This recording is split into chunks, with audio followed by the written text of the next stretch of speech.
Gig Gab, episode 397 for Tuesday, September 26th, 2023.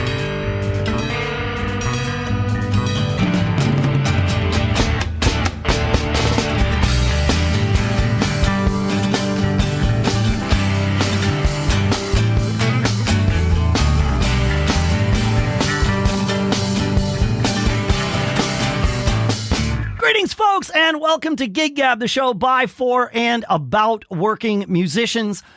Our sponsor this episode is factormeals.com/giggab50, where you use code giggab50 to save 50%.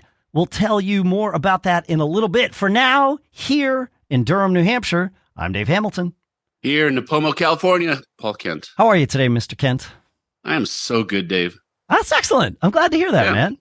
Yeah, life is good. Yeah. Did you have a bunch of gigs this weekend? I had a couple of gigs last weekend. Okay. I had a really fun Monday night gig that regular winery I play. Yeah.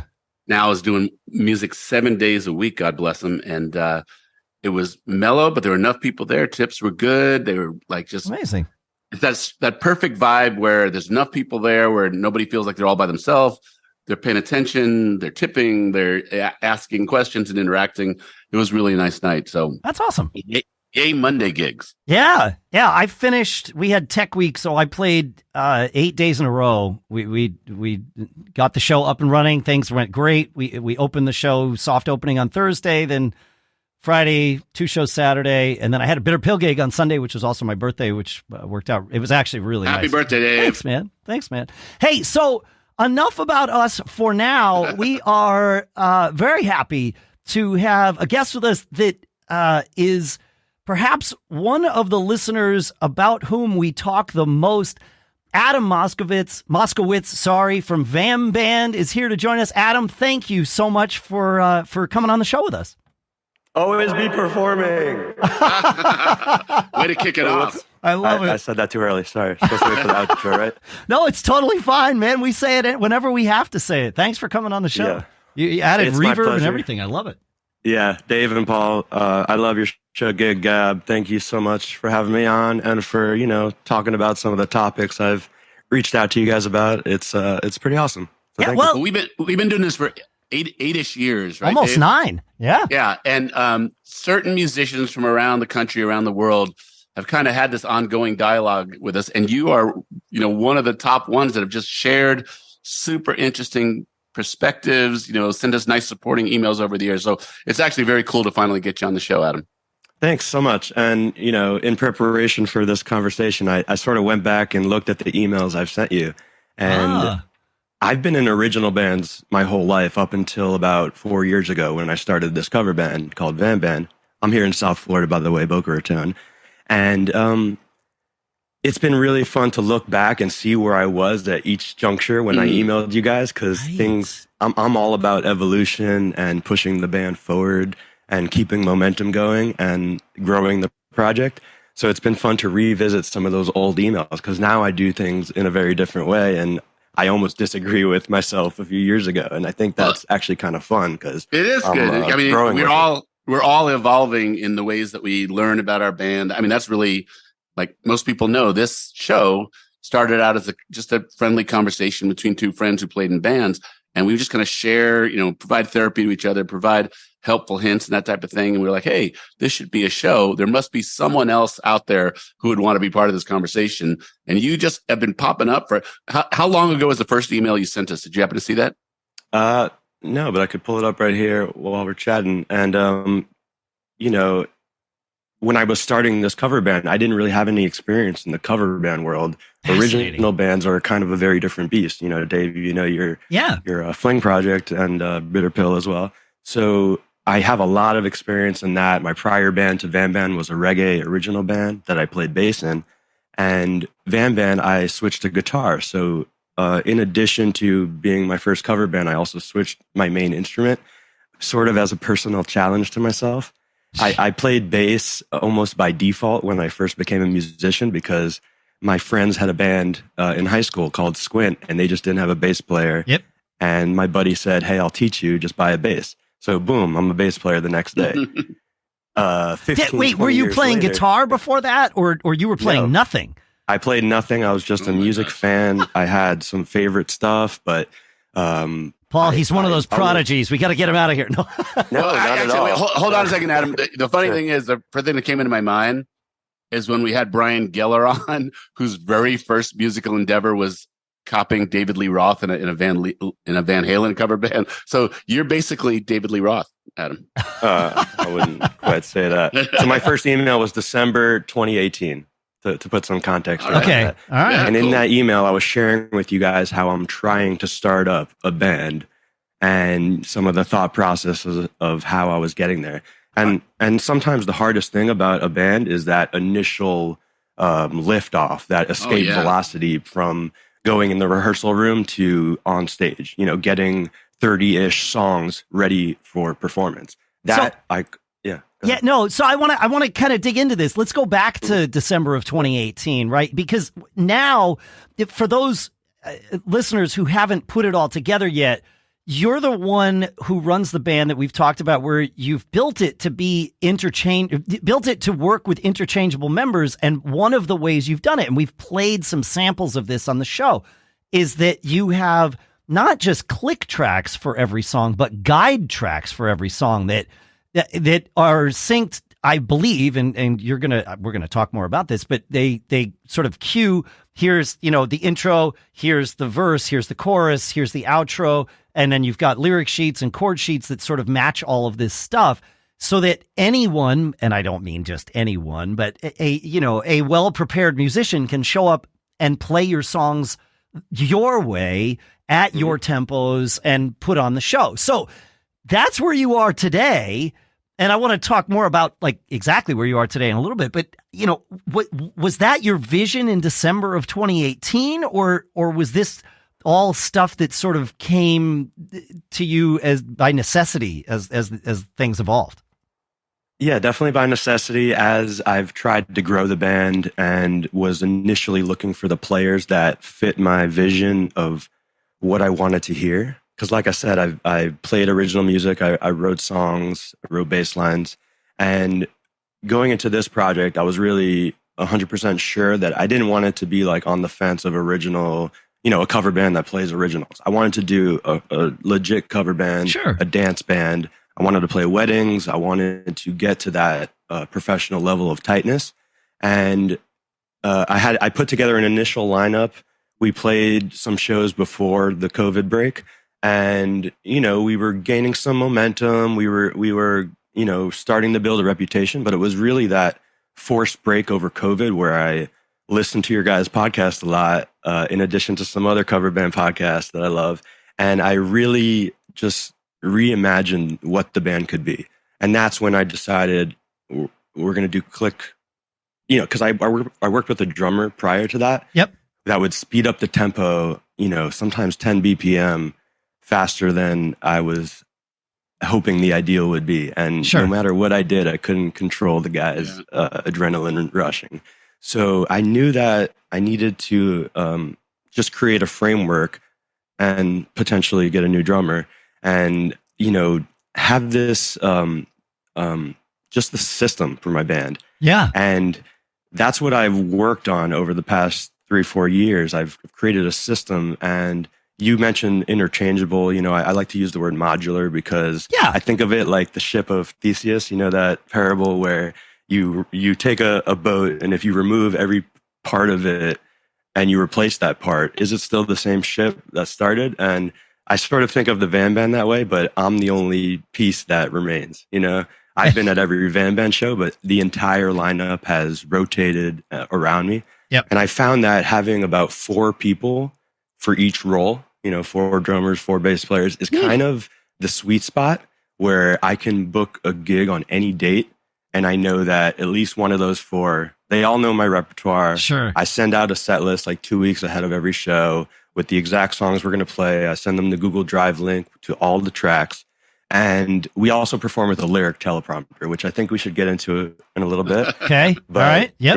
It's huge. Between the click, the cues, and the lyric teleprompter, those 3 things are the magic trifecta that have allowed me to create this super tight band that I've dreamed of. So you're like the honestly, Steely Dan of cover bands. Like you have all these when not today when Steely Dan has the same lineup that, you know, for every show, but when they were, you know, in the studio, they'd have like 3 drummers play the song and 3 bass players, and then you wouldn't even know who you were going to be playing with if you were the one that would make the track. So this is kind of how your band is. I have so many questions for you, Adam. Here's the first one. Are you an engineer? You mean like sound engineer? Any kind of engineer. Oh, you know, I originally went to school to become an engineer and I failed out. And then I switched my major to accounting, which is what I do for my day job. I'm a financial analyst. Okay. Got it. So, but I am an engineer as far as sound engineer. I love recording. I love studio work. All the tracks I've greatly manipulated to fit my project. I adjust arrangements. I create mashups. I always typically adjust the BPM. From the recorded version, I'll boost it up, you know, 2 to 3, 2 to 5 BPM. So it's in that sweet spot of live where, you know, it's pushing a little bit and the dance floor is feeling it, you know. Yeah. So, my question about being an engineer was a lot more about, and again, this, I think of every email you've ever sent us, it's just how methodical you are in your approach to these things and how well thought through all aspects of this stuff is. Again, I find it to be very unique. I don't think Dave, I don't think anybody else has, you know, represented some of the stuff that you've done. So it's just absolutely, it's been fascinating since you first bubbled up for us. Next question is, so you're an original band guy. How did you get all these heavy cats to play with you in a brand new cover project, right? So were you well known around your scene? Like, did you already have a lot of contacts? I've seen videos. Yeah, thank you. I appreciate that. My prior band was an original reggae band, and my current band is the funk dance top 40 cover band. Yeah. Very different worlds, even though both have great musicians. There was almost no crossover. When I first started putting together the band, I did try to bring some of the reggae, you know, great players I knew over to the top 40 world. It just didn't work. I tried. So then, you know, I started on Craigslist. I put together a lineup that I could put on stage, always with the intention that I wasn't locked into these people. I'm the band leader. They serve a purpose for a specific gig, but I knew that my vision was always bigger. And I knew that if I continue to follow that, and I'm not just willy-nilly firing people, it's more about I'm chasing a sound, you know, and that drives everything. That drives all my decision making. I'm chasing a sound, and I'm happy to share that. Like now, currently, I love this band. We're playing better than ever. I've really, you know, I have like a order of preference in my lineup. Of course. So, well, that's what I'm going to ask. When you say I love this band, if you're 4 deep at which band do you love? All of it. All of it. All 25 of them. Or if I have 4 for, you know, 6 positions. Do the math. I'm not going to do it on the spot. Yeah, doing live math. It's 24 is the answer. But there it is. I was going to guess it, but I didn't want to. But I've learned on my Mac Gig Gab show to never do live math. Yeah. It's always wrong. That's right. So I actually have 8 vocalists, so 4 male, 4 female, and so that brings it up to about 30. So I'll say that I call it the VAM Band family. But before every show, Paul, I've heard you talk about, you know, does your band do like a huddle? Actually, I wrote in once about my set list, and you saw on the bottom, I always write play with love. And that's just, you know, a little note for the band members. Just a reminder when they look down, what's the next song? Oh, yeah, like we're playing music. It's not just like a rote thing that you just play the notes. That doesn't matter. It's all about conveying the feeling of the song. And I really love the connection that can be established with the crowd. It's like, music is my passion. It's not my main source of income, but I love it. I think deeply about it, way more than I think about my, you know, financial analyst work, which I also think about. Sure. If my boss is listening. How long did it take you? And I mean, you said that the COVID break, you know, gave you some time. Like, how long did it take you to start building the tracks and come up with this system that you know gave you at least a foundation of these tracks with the guide, you know, guide posts through them and the lyrics and all that stuff? How long did that take you to build up the first bit of it. And then now that you've got the system together, how long does it take if you're going to add a new song? How much work is that for you? So you start with one song, that's all you can ever do. So I knew that we had a gig coming up, that I had some time where I could try to prepare the 34 songs or whatever we needed for that gig. And I started there. And actually, I've learned so much along the way about what's a good click sound.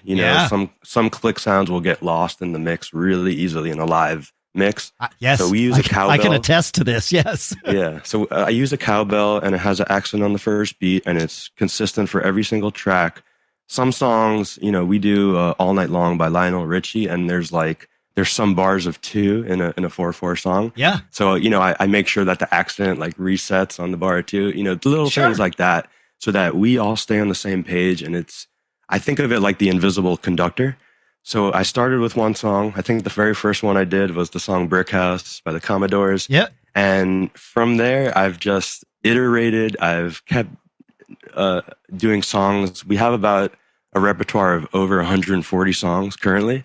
And you asked how often do we add a new song and what's that process? So I love playing new music, and we're a band that doesn't rehearse. So I've written about that as well. So we play new songs live for the first time on stage at every single show. There's very rarely a show that we don't play a new song, at least one. And I love that. One new song can inject magic into an entire show. Totally. And nobody in my band is ever bored. These 30 musicians I play with, they give me a lot of feedback, and I also solicit it. I'm really big about communication. I love having phone calls with them, because we don't rehearse and I don't do auditions. Everything is video. I'll look them up, or they'll share a video, and then I have a phone call and I express to them how I run the band, kind of what I expect from their role, and let's do a few gigs. We'll have another call. And I do that because when you're at the gig, there's a lot of pressure. Everybody's stressed about setup and get home. So I just say, let's have a call in a few days. Let's talk about how a few gigs have gone. We can make any minor corrections if they're needed. And that's kind of how I run it. And when I bring in a new song, the process, I use Karaoke version as, the backing track source. Okay. And from there, I'll adjust arrangement. I'll maybe create a mashup, change the BPM.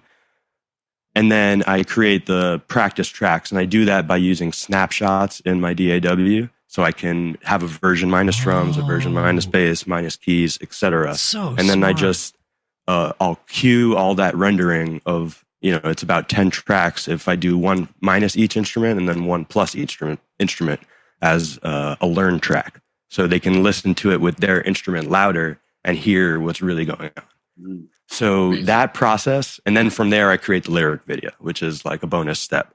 But I can do all of that in a day or two. So much time that you're putting in for preparation. I mean, this is not the beginner's table here. This is some seriously well thought out stuff. Yeah, but it's stuff that has it's not the beginner's table, but it's not like you've been doing this for 30 years either. You've really come together with this. This is fascinating. And part of it, it's good that you haven't been doing this for 30 years because you couldn't have done this 30 years ago, right? So your band, very true. Your band would not be able to be like this were it not for the availability of all the technology. Great tech, yeah. And the in-ear technology that makes it possible for us to hear the cues and the click. I'm completely, I'm looking to the biggest pop acts, the biggest bands that are touring, and I'm saying, I can't afford to go to many of the shows, but I look at them and I'm saying, what are they doing? What technologies are they embracing? And what can I do at the local, regional level to make that happen? All right. So you mentioned your in-ears before. You mentioned your lyric teleprompter. So it's time to do some Gig Gab here together. Let's start with the lyric teleprompter because it seems like that's a crucial piece of the equation here for you. What are you using? How do you trigger it? Talk us through some of that. Okay. So Basically, when I first started the band, all of my singers were using iPads for lyrics. Sure. And they were constantly swiping around. They're constantly trying to find the next song. I hated the look of it, but at the time, I just didn't have a better solution. Sure. And, if we think about where that came from, it used to be music stands with actual physical papers on them. And in that situation, your biggest enemy is the wind. I was just going to say the wind and paper clips. Like, yeah, exactly. Yeah, yep. It's a mess, but I've done it in the past. And as I saw all my singers messing with iPad, it's on their mic stand, it's in the way. I just said there's got to be a better solution. I started researching lyric teleprompters and what went into building one. There's some solutions that are a little bit more elegant than an iPad, but they still required what I'll call manual scrolling. Okay. So either the singer has to have some sort of foot pedal. There's one called AirTurn that's a Bluetooth foot pedal, and you could page up or down. But you still have to find the next song unless you order the set in order. And we never play the same set twice. Every show is unique, both in lineup and in set list. So that wouldn't work for me. I'm not a kind of guy that wants to play the same set and just rinse and repeat. It works for some bands, sure, but it doesn't work for mine. And actually, before I continue on, I just want to caveat all of this that there are so many different types of bands. A band is a business. I run mine this specific way, and I'm happy to share all my secrets and techniques. But maybe it doesn't work for your band, But maybe there's some little thing that you can take from what I'm sharing and incorporate it to make your band's production better or your stage experience cleaner. So I use an app called Traxx 3. And the reason I went with that one as opposed to some others that do a similar lyric display, there's like Band Helper, On Song, a few of them. Yep. Traxx allows you to specifically time code each line of lyrics. Oh, wow. So because I use Click and Traxx, I know exactly the timing of every song. My whole entire set, all 140 songs, I know exactly when every verse, chorus, bridge is happening and the end of the song. Sure. So along with the verbal cues that are in the in-ears, I also display on the lyric teleprompter, not only the lyrics karaoke style, they highlight the exact line that we're playing at that moment. And it also has arrangement cues. So, there'll be things on there like break coming up or just verse, just bass and drums. Like all those kind of little cues are on the lyric teleprompter as well. So I use it as a tool, and for me, it's really elegant because mine is 100% fully automated. It's view only. So some people, like I said, have to scroll it, or a lot of touring acts that don't play with Click and Traxx, they actually have a extra human, somebody on their crew that's off stage, side stage, scrolling for them. Yeah. And actually, there's a really funny video if you want to look this up. Dave Matthews Band started using teleprompter some years ago. Yep. And they were doing a cover of Led Zeppelin's "Fool in the Rain," I believe it is. Okay. And you could see Dave is like, he's making the motion to scroll up, like looking off stage. He's like, scroll up. And he's like vamping the intro to like wait for the lyrics to pop up, and the scrolling isn't happening. And Dave is getting more and more angry and pissed, and they finally drop into the song, and he just kind of like does this like crazy angry scroll. Like that guy had to explain something if he wanted to keep his job. I'm assuming. Yeah, exactly. So all that to say, a lot of bands need an extra person to actually manually run it. Right. I didn't want to have to do that. I wanted to not have to touch it. I just wanted it to magically work. And it took some iterations of my system to figure that out. And the way that I do it is I use Traxx. I time code all the lyrics for every song. I just have to listen to it once and hit this time code button when it like automatically jumps to each next line. So it makes it easy for you to do this as you're listening. So it can be done in real time. And actually what I'll do, I'll after this recording, I'll share on the Gig Gab Facebook page, I'll share an example of what that looks like. Okay, cool. And I also have been doing some research about like all of the major acts that use a lyric teleprompter. And I'll share some information that goes a little deeper on that topic on your Gig Gab Facebook page. Cool. But that process, I only have to listen to the song once. I time code it. And then what I do is I create from my iPhone app, I create that into a video file, an MP4. And that gets loaded into my DAW, and it's perfectly aligned with the tracks. So are you triggering, like, you have these videos and you have your DAW running on stage? Is that right? So you're triggering all of this from like a MacBook Pro or MacBook Air, yeah, like whatever. The same exact one I'm using to chat with you guys right now. And my mic is plugged into my Helix guitar pedal board, which I use as the hub of my entire show. Got it. It has all kinds of in-outs on it, and I use it as an interface, which I'm doing right now. That's amazing. So, and it's MIDI. It takes MIDI going in and out. So I don't have to touch my laptop during the show. I literally hit a play. I set it up so on my Helix guitar pedal, I hit one of the buttons and it plays in my DAW. It starts the track. Plays the next song or whatever. And at the end of every song, it jumps to the beginning of the next song. Yep. What happens if there's an audible? I can jump around. I can just walk to my laptop and jump to any song. I have the entire set list open plus a couple bonus songs. I remember when I shared my set list to you guys, I have that little like bullpen is what I call it. Yeah. So we have our set list, and then there's like maybe 4 or 5 extra songs that are not 100% going to be called, but they may be called. They may be an audible that I go to. Amazing. And I can jump around to any of those very quickly. It would only take me 2 seconds to tap the keyboard. And that's how I run the live show. I try not to touch the laptop at all because I just don't like the look. It looks like I'm checking my email or something. Yeah. And I want to avoid that. We had a bass player in a band that instead of using an iPad, he didn't want to buy a tablet, so he would use his laptop. And our guitar player would always make jokes about, oh, he's just over there booking his flights for tomorrow. He'll be ready to play in a second, you know. Yeah, exactly. Yeah. No, it's ordering dinner for after the show. Oh, yeah, exactly. Checking your stocks. Yeah. So, all right. So, okay. So Stage Traxx 3, I've got a link for that in the show notes for folks if they want to check it out. You mentioned your IEMs. So let's talk about what you're using for that, because, you know, that's a topic near and dear to our hearts here. What are you using for your actual ears? And then, like, I assume you're wireless with a belt pack of some sort. Like, how do you do that? And what do you require from your band members too? But we'll get to that part. Yeah.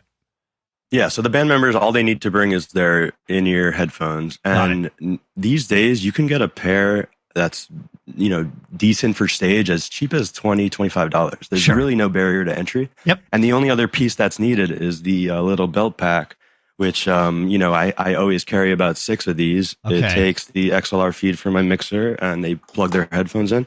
So I always have about 6 or 7 of those. Some of the people in my band have their own wireless setup. I have a stereo wireless setup that I prefer. Oh, yeah. Stereo's possible. Best, man. Yeah. Yeah. Yeah. And we use a Soundcraft UI24R mixer. I'm currently like maxing that out because the other thing with my band, besides being modular, is that I can expand and contract it based on the type of gig. We can go down to a duo or a 4-piece, or we can grow up to a 10-piece if I bring in a live horn section, if I bring a percussion player, more extra vocalists.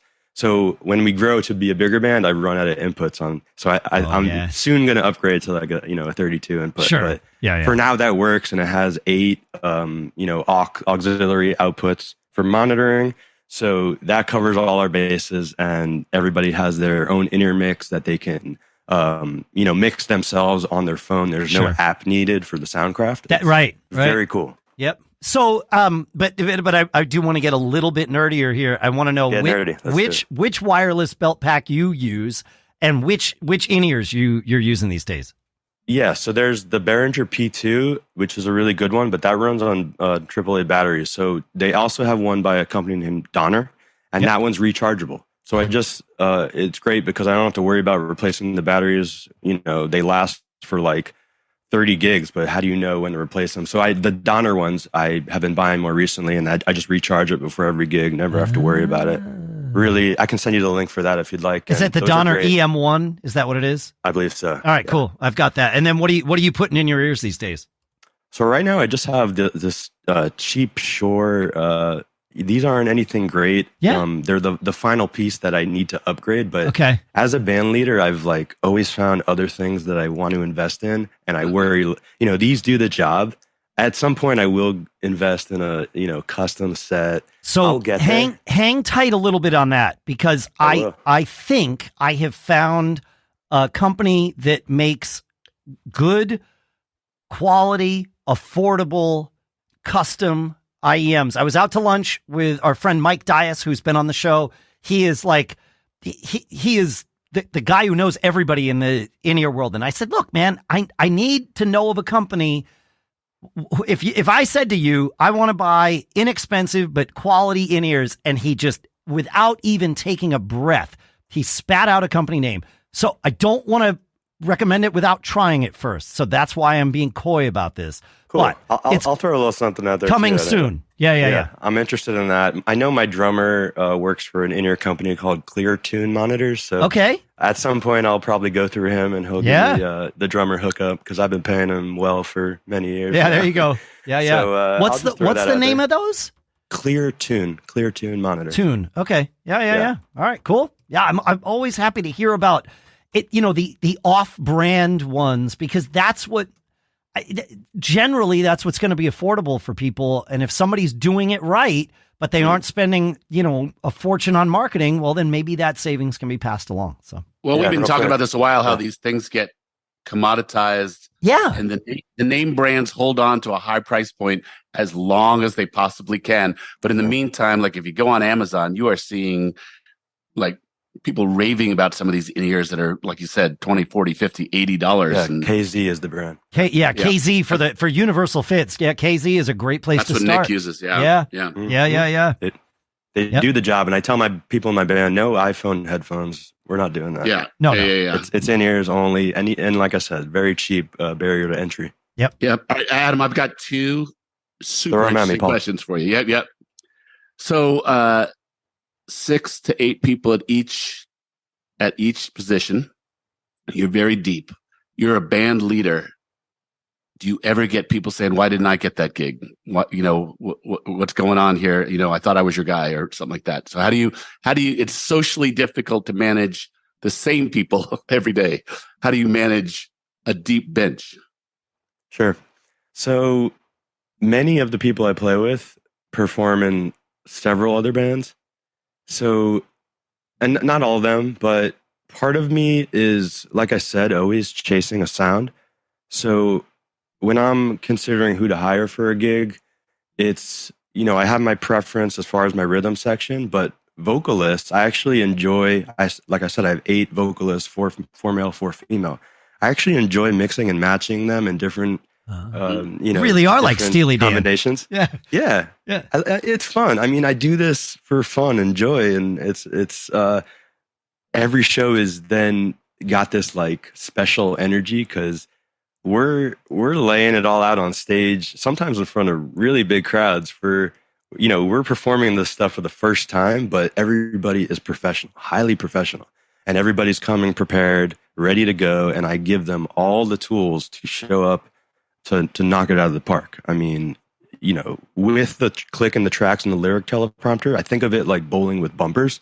So it's much easier to get a strike, and it's like almost impossible to get a gutter. Yeah. So what I think your answer is that you are purposely picking people who are by design not available all the time. You know that partially it goes both ways. So it goes both ways. And some people will express to me, I'd love to play with you as often as possible. I think everybody in the network and the family, they know that I'm aiming towards something, and that even if they weren't invited on a specific gig, they're always happy when they get a call. You know what I mean? Super interesting answer. I'm just like, my mind is just spinning like crazy at the concept of that. Because like I said, managing the same people and creating a gel is a thing. I mean, like every band member you ever talk to, like trying to get, a vibe amongst the consistent people. Yeah. In a way, doing the way I'm doing, it allows that it's kind of drama free, because if somebody brings drama to the stage or to my experience, I'm hiring somebody else. Yeah. I'm instantly lowering them on my call list. And you're basically by design telling them I've got options all the time. Everybody knows I have options, so they know when I give them a call that and they don't know necessarily if I've asked 4 people before them. Does that matter? I don't think it does. It's just that on any given date, the VAM Band has to be great, and I have found over time, and a lot of the current people that play in my band are recommendations from great musicians. Yeah. So I want to put that out there that at first I was Craigslist, and I found some decent musicians, but not the greatest in the world, and not the greatest for my vision. And over time, when I find a great musician, I say, who else do you know? Who else would be a good fit? So if you recommend somebody you're to me, constantly recruiting. And I advocate for it, because I say, if you recommend somebody to my band and I book them on a gig, I give you a finder's fee, $25 or whatever it is. What a good guy. It's just simple, and good business. It incentivizes people to, help me out, and I help them out. We all help each other. It's a beautiful thing. It is a beautiful. Now, you said, I just want to kind of shine a light on something that you said, Adam. You said everybody knows I have options. It's sort of as the answer to your question, Paul. And it reminds me of when I first got here to New Hampshire. I joined that cover band with it was a female fronted cover band. She ran the band, and she told me right up front, she said, look, I have major commitment issues, so I will never tell you that you are the only drummer in my band. I will likely hire other people. Similarly, if you've got a gig, don't feel bad. I know other drummers. But once we commit to a gig, she's like, I expect you to be there, and you can expect that you're going to be the drummer, But if I offer you a gig and you say, no, I'm booked that night, don't sweat it. It cut both ways. But the fact that she articulated that out of the gate, there was there were never any hard feelings. Like when I saw that she was playing with somebody else, it was like, okay, fine, whatever. And it was really never an issue. And it sounds like you've kind of got the same thing. You're just paving this path. So I actually take it even further, that if somebody has to cancel a gig that they agreed upon with me, it's also all good. I've never been mad at somebody for, my main drummer plays in a bunch of other groups, and he told me another band he plays in couldn't get a sub for one gig. He had told me yes first, but he really wanted to honor this gig with the other band, asked me if I could. He knows I have options, 3, 4, 5 other options that are, also great, and also bring a slightly different spice. They bring their own energy. And a lot of our set list remains, even though it's rotating and we're adding new songs. There's chunks that are, at most shows, and each individual musician brings their own spice to that music, to that instrument. And I absolutely love that. It's like I said earlier, I'm a chef, and it's like, if you throw all these ingredients in a pot and you got a unique stew each time, and it's always high level. Amazing. We've never had a complete failure on stage. And I was going to ask, what's the closest, because you have a very a tight system, except we all know that, sometimes things don't work the way we expect them to work. What's the closest thing to a train wreck that you've had? And I'll knock on wood for you before you answer this question, because I realize that I'm setting you up for failure with Murphy's Law by doing this. Yeah.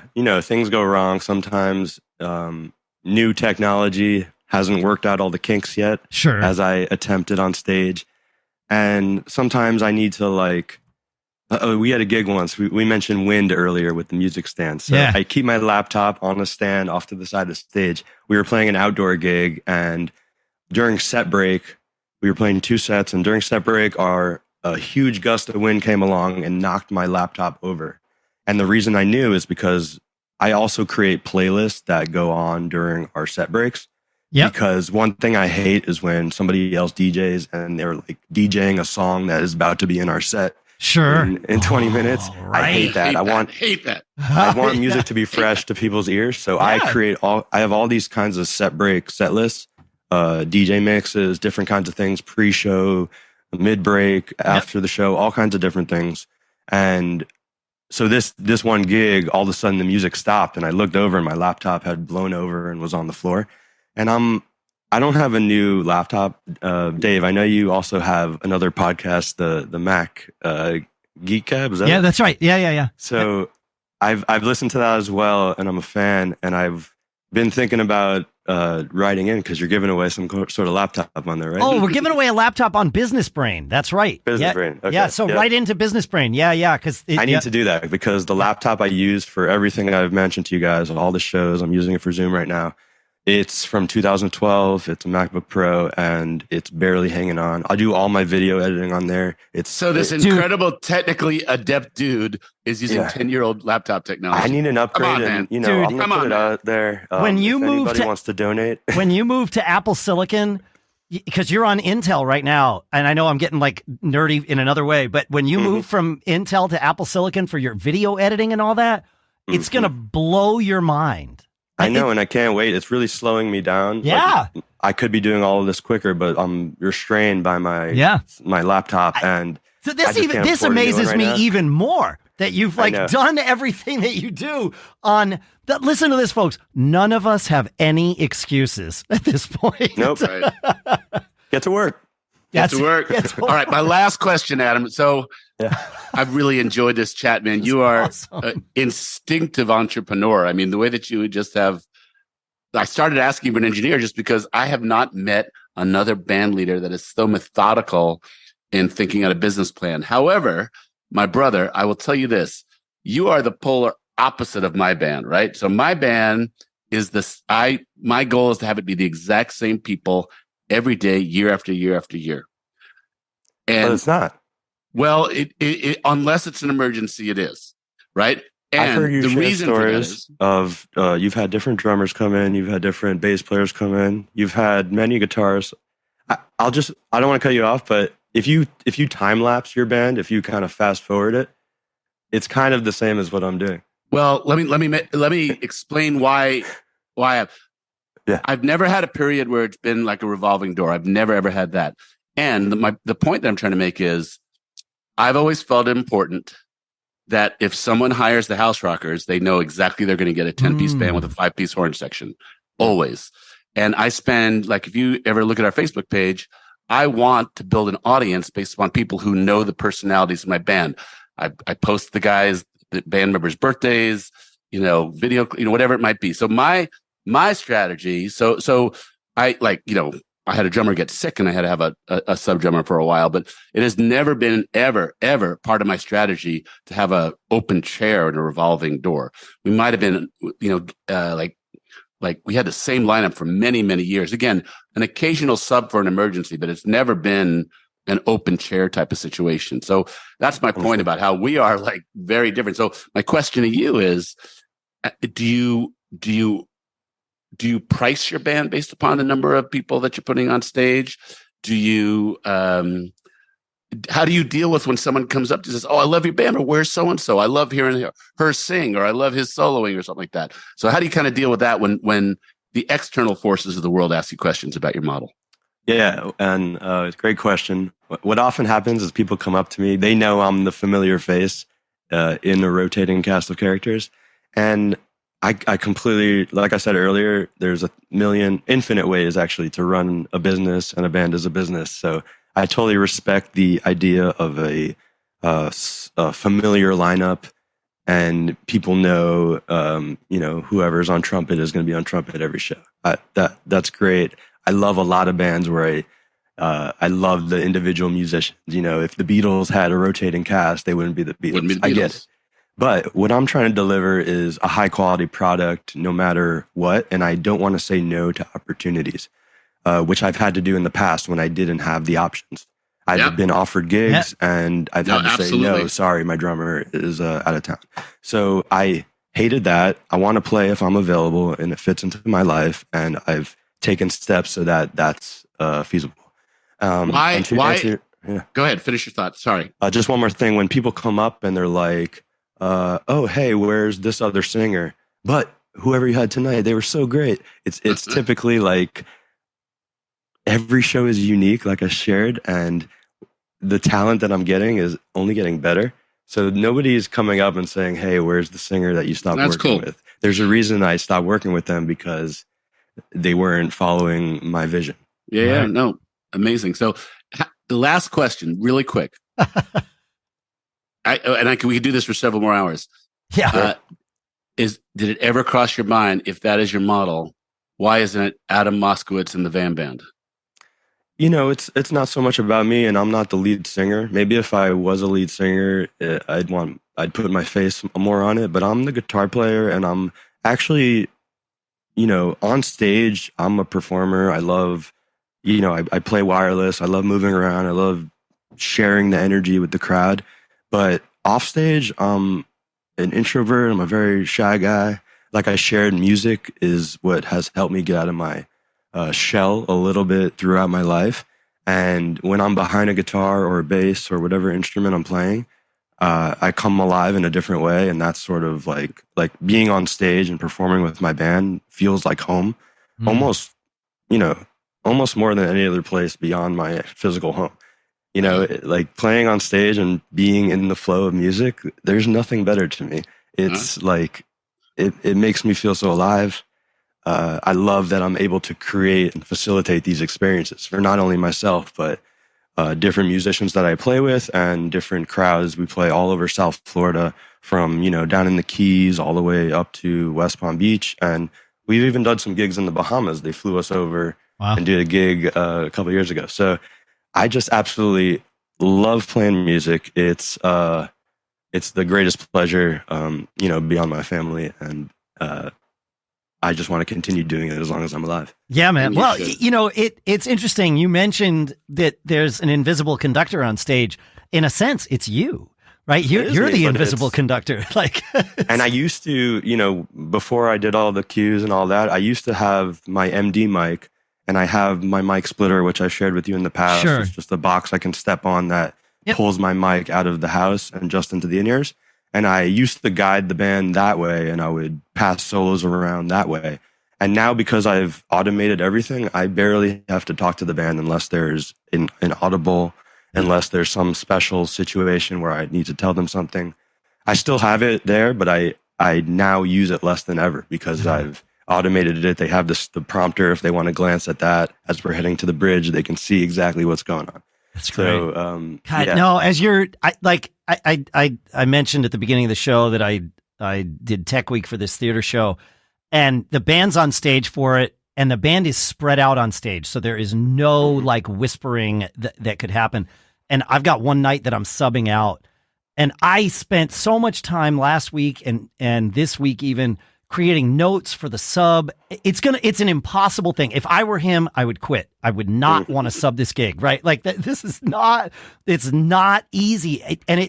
I can't imagine how it's going to go well because he hasn't had the benefit of, you know, 6 rehearsals learning all these things. But as you're talking about what you're doing here, it's like, oh man, if we could create a guide track for this show and just have it tell him, like the MD can talk in his ear a little bit, but there's no way to tell him everything that he needs to know, especially when the MD is also on stage. Like you would just have to constantly narrate, and that's going to be distracting, you know? So, yeah. I want to share something with you, Dave. When I first started listening to Gig Gab, I was like, do I want to hear about this guy's theater experience? Like, I didn't really understand how that would apply to me and my band, you know, public performance thing. But as I've listened more and more, I've wondered, why don't these theater experiences use a, you know, click and Traxx? And some do. I guess they don't have a guy like me that's, you know, willing to do the work to set all that up. But and maybe the money isn't there to, you know, for regional theater, the money's not there. But a lot of most of Broadway is run your way now. I think a friend of mine is the number one guitar sub for Wicked, right? So which means the way things work on Broadway, like somebody will get the chair, they keep the chair because they get their pension, but they sub it out as much as they can as they get later and later in their career. So my buddy Andy is like, he's basically guitar one for Wicked, and hopefully he'll take the chair when this other guy finally actually retires. But he was saying Wicked is one of the few shows that is not done to a click. Most of Broadway is all click now because it makes sense. The show needs to run the exact right timing. It needs to, you know, so. And another aspect we haven't mentioned is when you have that setup, you can automate the lighting and any stage smoke or whatever. All of that can be perfectly timed and not need a manual trigger, which is, it's so magical. I'm in the process of automating some of the lighting. I haven't debuted that with my band. It's like a future, Sure. Like I tell you, the vision is always growing, and I am a person that loves to put my energy into enhancing and improving this project that brings me so much joy and, a little bit of side cash. Sure. As well. Of course. So I'm always trying to enhance it because we can charge more money when our production is better. Absolutely. And when we grow the lineup and we can offer a 10-piece band like the House Rockers and a 5-piece horn section, that's been really inspiring. I love playing with a live horn section, and I totally get why you commit to that 5-piece horn section. It's really incredible, and I commend you for that. I would love to grow and be able to afford that at every show. We're not there yet, but you guys invite me back on in another year or two, and I'll share with you, the growth that I've gone through, because that is the vision. I would love to have, a percussion player, multiple vocalists, a choir. If I can go really big with this vision, Yep. And maybe we'll do some gigs like that sometime in the future, a string section. I'm a music lover, and I would love for nothing to be on the tracks. Right now, those are just filling in because I can't afford to bring a string section, horn section, percussion player to every gig we do. But maybe one day that'll be the case, and my tracks will just be for guidance, just cues. That's very cool with me too. I'm not committed to the backing track situation. But playing to a click, even if you take away the track element, playing to a click has improved my band 1,000%. The tempos are always perfect. A big thing I want to mention, and I know we're coming to a close pretty soon, right?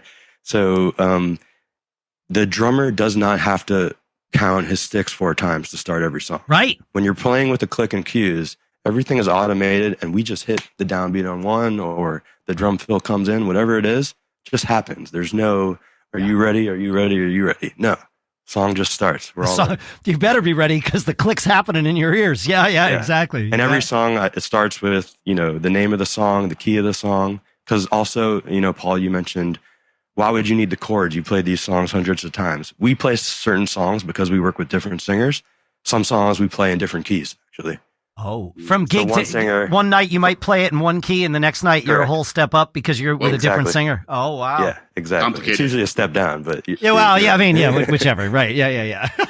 But because of that, I have different versions of each track if they're in the different key, so that what's being displayed and what's coming through the in-ears is for the appropriate key for that singer. So that's just a little extra step that I super amazing business model and creative model, actually. Business model is what you were able to go out with, but as you talk through it, it's really a creative model for you. And it just totally, this interview is as good or better than I could have hoped. You are super interesting, Adam, and congratulations on all that you've accomplished, and keep going and come back when you get that horn section. We'll compare notes on managing horn players because they're freaking nuts, man.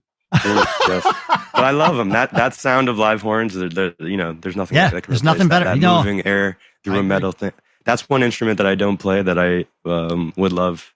If I could make that sound through a saxophone or a trumpet, it would be really awesome. So I really appreciate those players. And, your guys' podcast, like I said, it's been really inspirational as I've grown this band. And I've thrown some ideas at you guys, and you guys kind of throw them back on the show.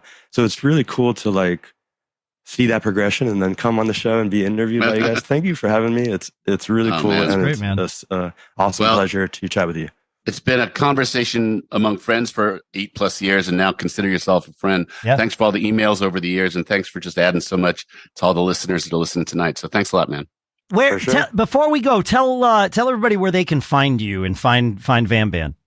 Yeah, so on Instagram, I'm at Adam Moskowitz Music, and you'll see my name spelled in the episode title. I'll also share it on the Gig Gab Facebook page because I'm going to share you a little bit more detail on the lyric teleprompter just so you guys can have it all. And also a bunch of pictures of different artists using them. My band is at vam.band on IG. And, it's free to give us a like, a follow, and, drop a comment. All of those things are free. If you guys enjoy bands, you enjoy their music and their shows, it's so easy to support bands. And I try to be not only the best band leader I can be, and I've learned from a lot of other band leaders, but I've always just tried to be the change I want to see because I've worked with other band leaders and I've been like, man, I wish they did this better. Man, I wish they were more organized. And now you get to do those things. Yeah. Yeah. And in all my bands in the past, it wasn't just me as band leader. It was usually like, shared with somebody else. It was a partnership in a way. Yeah. This is my first band where it's like, I'm running the ship.